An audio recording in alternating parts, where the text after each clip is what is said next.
When you're messaging with a guy online or via text message for the first few times, he's primarily seeking how much he should value you and a relationship with you, just as you're evaluating him. But men have a few very specific primal values that they test women for early on in a message. And sometimes they're conscious, sometimes these are totally subconscious, but all men do it. But one thing's for certain, how you respond to these tests will set the entire tone for the relationship moving forward. So it's vital that you know specifically what men are looking for when they're testing you and how you can respond in a way that makes certain that they treat you with the value and respect that you deserve moving forward. Hi, I'm Jason Silver, the dating coach for ambitious women. And in this channel, we go through strategies on how to meet, attract, and build a lifelong healthy relationship with a high-quality man. Please hit that red subscribe button, become a subscriber, and get notified of all of my upcoming video trainings that are released every single week. Now let's jump into the 5 ways that men test women online. The first test that they ask is, will she respond to a generic message? A generic message is anything that can be copied and pasted to multiple different women, and it would all make sense. Things like, hey, how you doing? Or, I love your profile, you look great. What are you up to today? Or, wow, love your smile. Would you like to chat? Now, these messages may seem sweet or kind, but truly high status, high value women would never in a million years respond to some generic message from a guy she doesn't even know. If a high value woman is going to respond to a message, it better be customized. It better tell you specifically why this man is actually messaging you. It should be something beyond just a physical attribute saying, hey, I like your smile. That could work with lots of different people. It should be something that you have in your profile regarding your preferences, regarding your bio or your picture. It needs to be something specific. And a guy might be copying and pasting these messages to 10, 20, 100 plus women. And the ones that respond to him are typically just easy targets. This is the sad reality, is that women are receiving this and thinking, oh, this is so nice. He likes my smile. In reality, it could take 20 minutes and he could have sent that out to 100 women. So if you respond that way, he's thinking, wow, this woman must not get messaged a lot from men who are actually saying something of substance. This might be, easy pickings for me. I might be able to build attraction really quickly. She's probably desperate. That's what these guys are thinking. That is the test. Whether it's fair or not, this is a filter that you have to use. If someone messages you with a generic message, ignore it and move on. Or if you really, really like their profile, you can message them back and say, oh, thanks so much for messaging. What was it that prompted you to send me the message? Get him to tell you more. Make him qualify himself more and really work for it. The second test is, how much does she trust men online before she ever meets them? And this is really important to men. They want to know, do you trust men? And the answer should be no. The answer should be you shouldn't trust anyone that you meet online that you haven't met in person, or you haven't seen any proof or credibility that they are who they say they are. If a high value woman is online and she hasn't met a guy, then there is no free trust that's given. There is, cautious skepticism of everyone that you should meet online. That's not an unattractive trait. That is being realistic and safe. It's valuing yourself enough not to put yourself in a position to be harmed. And it's also showing a man, a smart, savvy man, that you get it, that you're not going to be a partner, a damsel in distress, who he's going to have to go around saving because she's putting herself in positions to be heard, that you can handle yourself. And the way that you do that is not by just trusting people blatantly online. It's kind of a no-brainer there, but there's a ton of women every single year that send money to men online that they have never met, send nude photographs online to men that they've never met, that have done a ton of things. And so this has to be said. This is really important. You have to pass this test and treat everyone with a slight level of skepticism, because that's actually more attractive.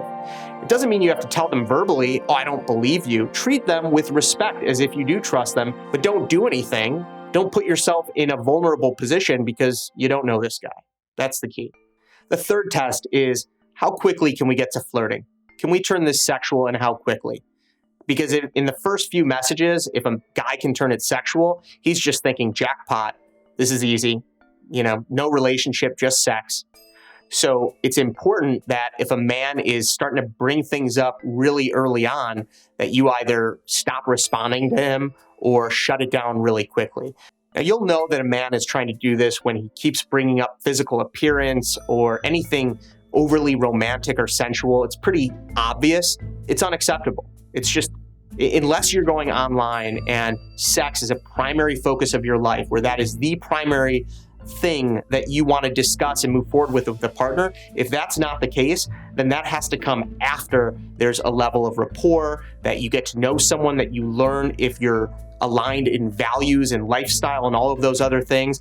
And if he starts pushing anything sexual or overly flirtatious where it just kind of feels uncomfortable, you can let him know, or it's pretty much a big red flag that the guy is just looking for a good time. So I would move on and not waste your time. That's the biggest problem with online dating, is getting trapped when men test you and they find out, boom, I got a winner, I got a jackpot, I got someone who's really easy, who this is gonna be super easy.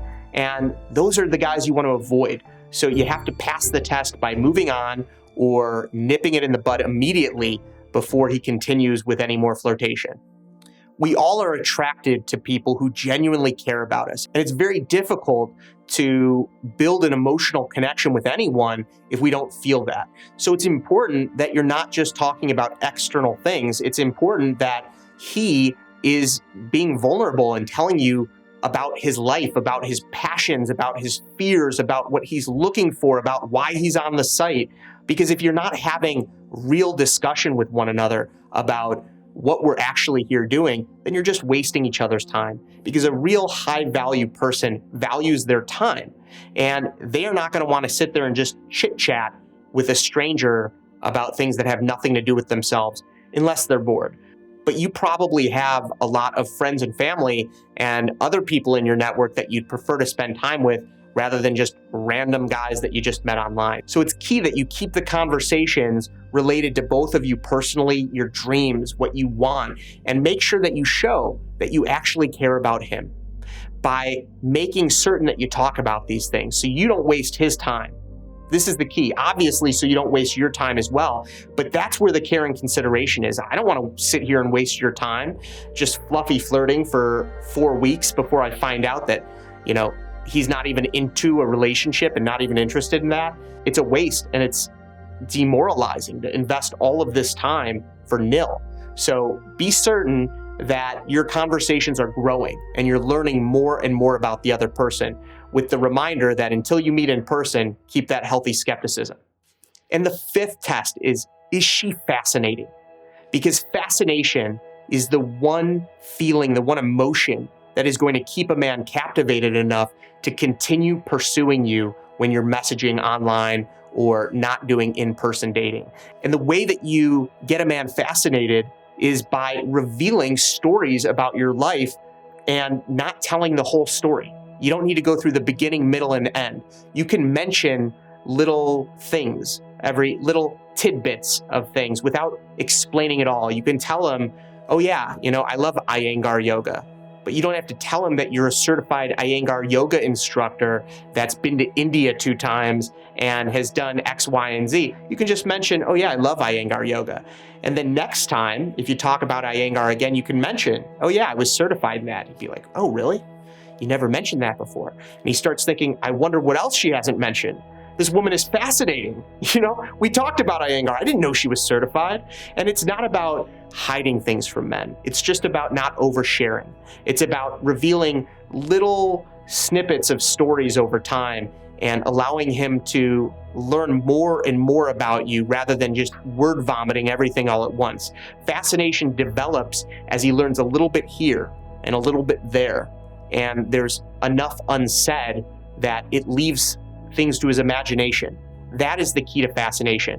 And if you listen and really watch out for these 5 tests and make sure that you're reacting in a way that is high value, that's someone who values their time and values the man's time and is looking for something specific that is aligned with what he's looking for, it makes it really easy. And if you can keep him fascinated with these little snippets of conversation, these little revealing tiny stories about your life, he's going to want to continue pursuing you. He's going to want to take you out. He's going to want to move offline and build and develop a real relationship. That is the key.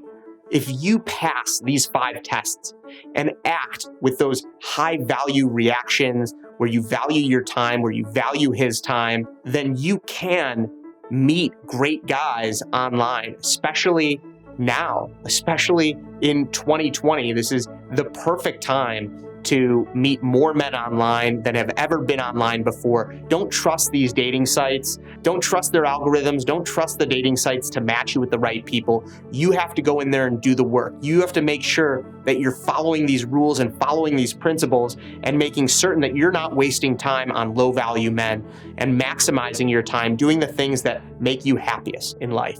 It's important not to fail these tests and repel away high value men while wasting time with these low value guys when you could be spending time filling up yourself with the activities that bring you true happiness and fulfillment.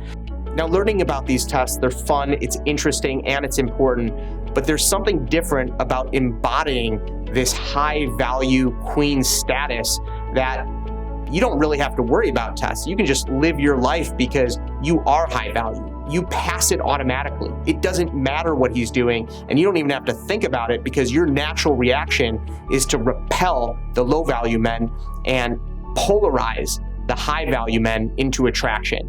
And my new coaching program specializes on the one key trait that all high value women share. And I created a brand new presentation that goes through exactly what that trait is and how you can get it. Check it out in the link below this video. Let me know what you think, and thank you so much for watching. Be well.